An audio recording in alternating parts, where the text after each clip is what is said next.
Hello friends, അപ്പോൾ നമ്മൾ ഇന്ന് ചെയ്യാൻ പോകുന്നത് ഹിപ്സിന് തന്നെയുള്ള വർക്കൗട്ടാണ്.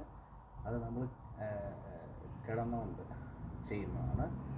അപ്പോൾ ചെയ്യേണ്ട ഇങ്ങനെയാണ്. കാല് രണ്ടും വൈഡായിട്ട്, കൈ രണ്ടും വൈഡായിട്ട് വെച്ചിട്ട് right leg left hand touch ചെയ്യും. ഓക്കെ, എന്നിട്ട് ഇത് ഇതേപോലെ തന്നെ തിരിച്ച് കൊണ്ടുവരിക. ഇനി left leg right hand touch ചെയ്യും. എന്നിട്ട് ഇത് സ്ലോലി ഇതേപോലെ കൊണ്ടുവരിക. ഇത് 10 ടൈംസ് റിപ്പീറ്റ് ചെയ്യുക. ജസ്റ്റ് വൺ ഇതേപോലെ രണ്ട് ലെഗും മാറി മാറി ചെയ്യുക. അപ്പോൾ ഇത് 10 ടൈംസ് റിപ്പീറ്റ് ചെയ്യുക. ഇനി കാൽ രണ്ടും അടുപ്പിച്ച് വെച്ചിട്ട് both leg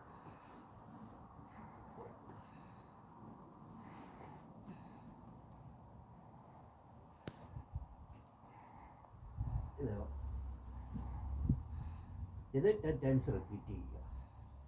okay, thank you.